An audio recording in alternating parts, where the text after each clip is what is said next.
Start किया जाए बालक। तो आज हम लोग विद्युत चुंबकीय तरंग का प्रैक्टिस सेट 2 करने वाले हैं। ये यूनिट नंबर 5 है बालक। देखा जाए करा कि पृथ्वी तल पर डी दूरी तक टेलीविजन सिग्नल प्रसारित करने के लिए प्रेषित एंटीना की आवश्यक ऊंचाई बताया गया था आपको, h इक्वल टू कितना, d²/2r। चलिए नेक्स्ट बताइएगा, बताओ जी कौन होगा।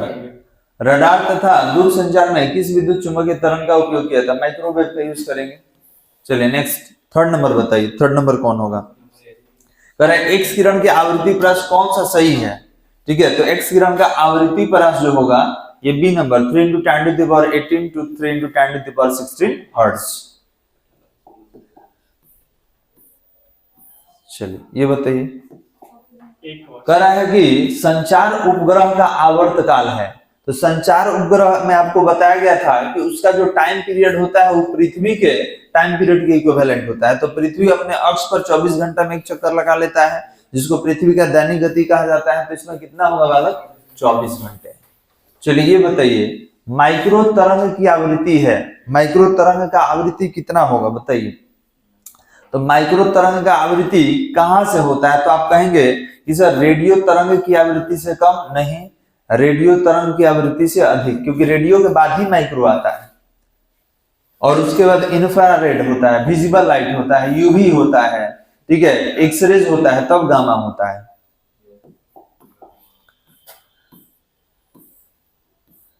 बताइए बालक। करें कि एक विद्युत चुंबकीय तरंग है ऐसे माध्यम से गुजरती है जिसका इसको पारावैद्युतांक कहा जाता है। ये जो देख रहे हैं इंग्लिश में इसको डाइलेक्ट्रिक कहा जाता है। तो पारावैद्युतांक कितना है? 1.006। तो निर्वात का है जी, हवा का है, हवा का। तो हवा में प्रकाश का वेग बराबर होगा, याद है?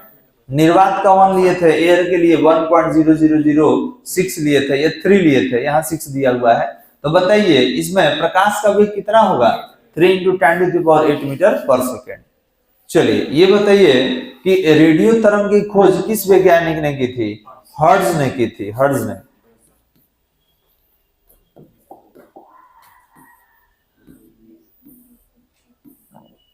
बताइए बालक, बताओ जी। कह रहा है कि एक्स किरण का उपयोग किया जाता है, कहां किया जाता है? तो एक्स किरण का उपयोग हम लोग ट्यूमर के निवारण में इसका यूज करते हैं। हड्डी वगैरह टूट जाता है, एक्सरे कराते हैं ना जी, वहां भी होता है। तो ऑप्शन में वो तो है नहीं। इसके बाद 20 मेगाहर्ट्ज आवृत्ति वाली रेडियो तरंगों के संचार के लिए विधि कौन सा है? आकाश तरंग संचरण। इससे ज्यादा होगा तो अंतरिक्ष तरंग संचरण होगा, लेकिन 20 मेगाहर्ट्ज तक क्या करेगा? आकाश तरंग संचरण करता है। ये बताइए आप कितना होगा, बताया जाए। 1 मिनट थोड़ा सा और इसको नीचे कर लेना है।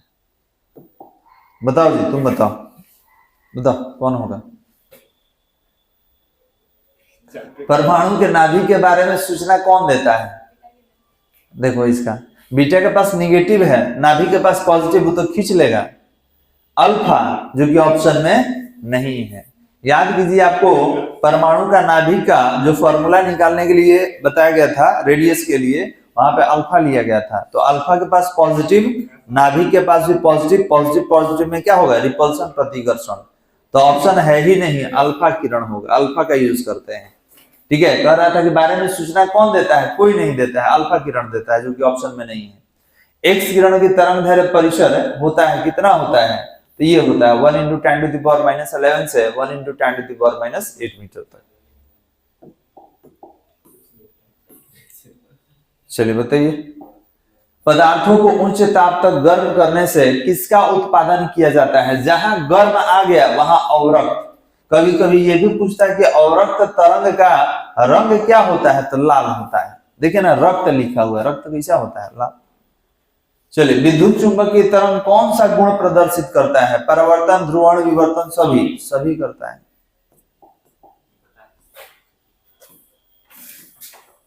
बताया तो बताइए, बताओ, पता है तो बताओ। 14 नंबर का बताओ क्या होगा? क्या कर रहा है बालक? कर रहा है पृथ्वी के तल से लगभग 30 किलोमीटर ऊंचाई से 50 किलोमीटर ऊंचाई तक। बहुत अच्छा। देखो ना यहाँ दिया हुआ है, पराबैंगनी विकिरणों को अवशोषित कर लेती है।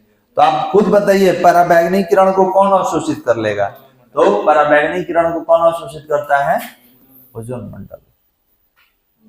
देख के मत घबरा जाना कि 30 किलोमीटर 50 किलोमीटर दिया हुआ है। चलिए इसमें बताइए औरत तरंग का तरंगदैर्घ्य कितना होता है? कितना होगा? 10⁻⁻5 सेंटीमीटर। नेक्स्ट, माइक्रो तरंग वे विद्युत चुंबकीय तरंग है जिनकी आवृत्ति परास है। Micro hertz, mega hertz. Micro तरंग में याद रखेंगे, माइक्रो तरंग का आवृत्ति परास जो होता है वो किसमें होता है? Giga hertz. गीगा लिखा है, गीगा होगा। ठीक है, चलिए नेक्स्ट, त्वरित आवेश उत्पन्न करती है। क्या त्वरित आवेश उत्पन्न करेगा? विद्युत चुंबकीय तरंग उत्पन्न करेगा। ये बता दीजिए वायु या नेविगेशन में कौन सा तरंग उपयोग किया जाता है? कौन सा तरंग यूज करते हैं एरोप्लेन नेविगेशन में? बताइएगा। तो माइक्रोवेव, सूक्ष्म तरंग, अभी बार बार यूज हो रहा है, रडार में भी आया था ना पीछे। ये बताइए विद्युत चुंबकीय तरंगों का आविष्कार किसने किया था? Hertz, Heinrich hertz. नेक्स्ट, विद्युत चुंबकीय तरंग का संचरण होता है, कहां संचरण होता है? तो विद्युतीय चुंबकीय क्षेत्र दोनों के लंबवत दिशा में होता है, ऑप्शन नंबर सी। इसके बाद 21 में क्या कह रहा है? विद्युत चुंबकीय तरंगों का वेग हवा में कितना होता है? तो ये होता है बालक, अभी आपको बताए हैं कि 1/√μ0 × ε0 = c, और ये होता है 3 × 10⁸ मीटर पर सेकेंड। ये होता है बालक। चलिए और है इसमें, हाँ ये थोड़ा समझने वाला है जी। चलो बताओ, तो अभी आया है माइक्रो वाला।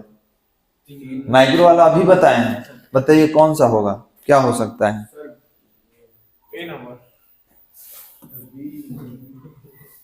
× 10⁻11 और 3 × 10⁸ मीटर, इनके बीच में होता है। ये बताइए तो करा कि यदि एक्स किरण, गामा किरण तथा पराबैंगनी किरण की आवृत्ति ABC है, मतलब एक्स किरण के लिए A लिया गया है, गामा के लिए B, और पराबैंगनी UV के लिए C। तो आवृत्ति पूछ रहा है, तो ये बताइए सबसे ज्यादा आवृत्ति तो गामा का होता है, तो B ग्रेटर देन किस से? X से। मतलब X किरण का जो आवृत्ति होता है गामा से कम होता है, और सबसे कम किसका होगा? UV का। तो इसको A लिख देना, तो यहाँ क्या होगा? C। अब खोजिए कि B कहाँ बड़ा है A से, तो इसमें है, ये तो गलत हो जाएगा, ये हो सकता है, ये भी गलत है, ये दोनों हो सकता है। और B बड़ा है C से, तो ये गलत हो गया, कौन सही होगा? ये, ठीक है, B जो है बड़ा है A से, और B जो है बड़ा है C से। ऑप्शन नंबर कौन होगा? A होगा। तो बस इसमें इतना ही था, बाकी अगले वीडियो में करेंगे।